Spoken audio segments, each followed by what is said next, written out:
What's happening? Hey man, it's a nice video, man. I'm gonna talk about the seven elements necessary for a contract to be legally binding, and I'm gonna also talk about what's known as an adhesion contract. So, with that being said, man, my content's for educational purposes only. Can't stress enough for you guys to do your research. Inform me of any errors you find in the content. Throw it in the comments. None of us have been alive long enough to know all that transpired in the past, and none of us can live long enough to know all there is to learn. All right. Um, First, man, I'm gonna go ahead and break down the seven elements necessary for a contract to be legally binding. Um, Reason why I chose this is because I know a lot of times, man, I opt not to deal with an agency or a corporation based off of the vibe I get off the contract they want me to sign. You know, and that's usually an adhesion contract, but we'll get into that. Um, the first element is legality, and that's basically what laws will apply. Every state has different laws. So you know if you're the one drafting the contract, or somebody's presenting you with a contract, these things, this things that I'm about to lay out to y'all are things you want to start paying attention to. All right, number two, the second element is capacity. And that basically gets into, are the parties fit to enter an agreement? Meaning, are they of legal age? If they're representing a company or an agency, do they have the permission to enter in the contract on that company and or agency's behalf? Uh, and, wherever necessary, sometimes you might have to throw in a power of attorney in order to do, to act on the behalf of a corporation or an agency, some type of fictitious person, you know. Um, Number three is offer. And that basically gets into what is being proposed and an explanation of the nature of the offer. So let's see. Um, Basically, that gets into, like, what product or service is being exchanged, how and when will it be exchanged, the cost of the exchange, who is responsible for who is responsible for what in this transaction, and what will happen if someone doesn't fulfill their obligations. All these things have to be, included, you know, um, in a legally binding contract, um, relevant to the offer. Consideration. What is in it for you and the other party? Okay, consideration. What benefits each party will receive for taking part in it? And that's basically full disclosure. You know, can't be no hidden clauses. None of that. Everything that's supposed to go on, with the agreement should be in writing, and because otherwise they won't be able to enforce it in a court of law if it's not written in. And this, we get to that afterwards. Okay. Intention. Excuse me. Intention. Are the parties interested in partnering together? Okay, so let's go on down.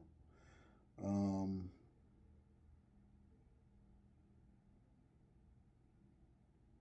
okay. That deals with certainty of its essential terms and identification of key parties involved, which also normally includes signatures of all parties involved. You know,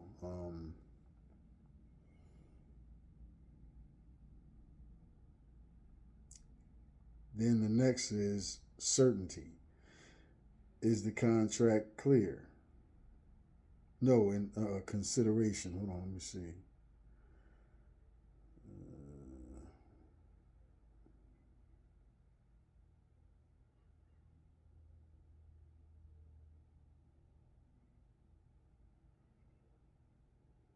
1 second.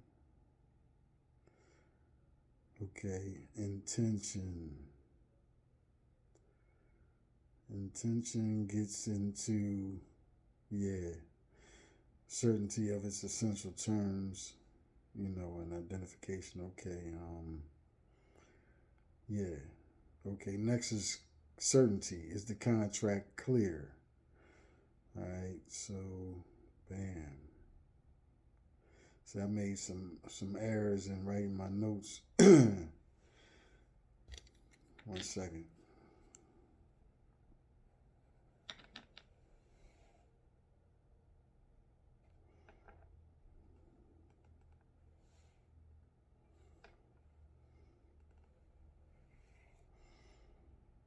Yeah, certainty. Intention. Intention deals with mutuality. Um, do the parties wish to do business with each other? So pardon me for that. Um, intention deals with the mutuality of the parties involved wishing to do business on a voluntary, knowing, uh, and willing basis. All right, so pardon me, I missed, I had the way I do my notes, it's all good. All right. Um, so next was certainty, like I said, is the contract clear? It means certainty of its essential terms and identification of key parties, etc. And the last is acceptance. Does everybody agree? um, basically deals with having signatures of involved parties, um, and it usually shows a clear acceptance of the terms of a contract. So basically, man, if it doesn't have these elements to it, man, then it's not a legally binding contract, and the person, whether you're the person or the other party is the person, extending this contract for you to enter into, if it doesn't have all the elements, then they're going to have a problem when it comes to it being in a court of law and enforcing it.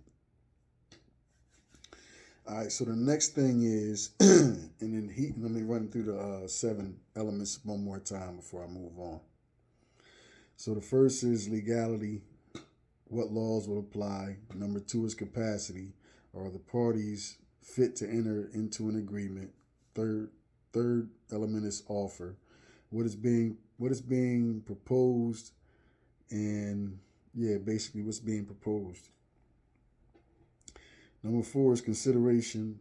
What's in it for you and the other party? Number 5 is intention. Are the parties interested in partnering together? Number 6 is certainty. Is the contract clear? And number 7 is acceptance. Does everybody agree? All right. Now to an adhesion contract. All right.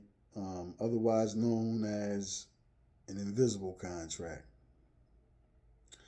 Okay. I got a little couple paragraphs to read to break this down. All right. Okay, so franchises often operate as the equivalent of an invisible adhesion contract in the legal field. An adhesion contract is broken down as follows: it is a standardized contract form offered to consumers of government goods and services on essentially a take it or leave it basis without affording the consumer a realistic opportunity to bargain, and under such conditions that consumer cannot obtain desired product or services except by acquiescing in form of contract. Okay, distinctive features of an adhesion contract is that the weaker party has no realistic choice as to its terms. Okay, and there's some case law on that too if you look up adhesion contract. So basically, to get into a further breakdown of it says adhesion contracts have only come into vogue in the last century because of the corporatization of America and the monopolistic power that these large corporations have over the economy. If we didn't have such large government-sanctioned corporate monopolies within specific segments of our economy, the sovereign people would have enough choice that they would never knowingly consent to an adhesion contract because they could entertain other competitive options. This concept of monopolistic coercion of the public also applies to the federal government. 28 U.S.C. subsection 3002-15A identifies the United States government as a corporation. It also happens to be the largest corporation in the world, which has a virtual monopoly in certain market segments. It has abused the monopolistic power to coerce people into complying with what amounts to an invisible adhesion contract called the Internal Revenue Code. What an example. What an example. See? I'm gonna save my comments for the end. Let me go ahead and get this out of the way. What makes this particular contract invisible is the fact that our public servants positively refuse to help you or notify you of precisely what activity or action makes you a party to this private contract. They do this because they don't want anyone escaping their control, so that everyone will be trapped in their usurping spider web of tyranny, lies, and deceit. Hence, we had to write this memorandum so you would understand all the nuances of this invisible contract and thus make an informed choice about whether you wish to be party to it. Okay? Now, see this, I'm reading that from one of my other pieces of literature, documentation, but you guys get the hint. You get the gist, all right? Now, I know on my last video I said I was done, but, as bad as I want to be done, it's just something in me, man. I know I don't believe and I don't feel that regardless of how many people view it or whatever, eventually, because again, man, if you don't believe that you're great, even before anybody else sees it or recognizes it, I don't think you'll ever be great. So again, that said to say this, regardless of whether anybody sees this today, tomorrow, next week, next month, eventually when people get turned on to the channel and they see that there's some real shit being spit over here, it's going to benefit somebody, man, because as long as there's a United States government, there's always going to be adhesion contracts. There's always going to be, fraud, threat, duress, and coercion, and fear mongering, all of these things to keep their system, their bullshit ass system afloat, and, also keep their illusions alive, So, for that reason alone, man, I just said, fuck it, man. I'm going to keep doing what I've been doing, man. Whether people fucking with it right now or not. It ain't even about nothing. You understand? So yeah, man. But now for my comments on the situation. You know, and listen, man. Like again, I'm damn near middle age, man. So it ain't much I ain't done. I done been out there running the streets. I done, all the shit that goes on and it's going on right now. I done, been around it, been involved in it, all that, So at the end of the day, man, I understand, how throughout life you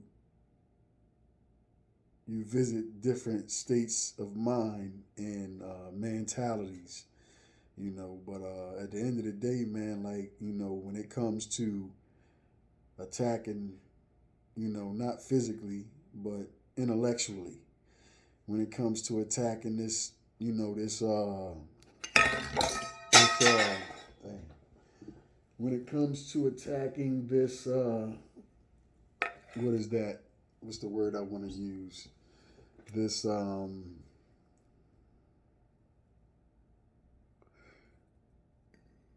demonic government, democratic, the etymological root word of the democratic is demon, you know.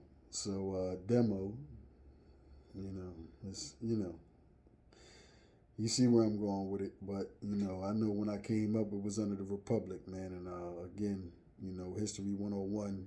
If you reflect on that video, it'll tell you how and when it changed and through what methods they utilized to do so. So, back to my point though, with all the, I'm gonna refer to y'all as warriors, because I just, again, I've said it before and I'll say it again, man. I just feel like the energy is misplaced. If we were able to, if we were able to collectively, redirect the energy that we've been using to basically kill ourselves off, and instead go at those who have been oppressing us, systematically, you know, covertly, under the guise of so-called freedom. I think that a lot of things that go on wouldn't even be necessary no more, man. You know, um, but again, whether I'm alive to see it or not, everything that's happening right now is going to eventually have to change. You know,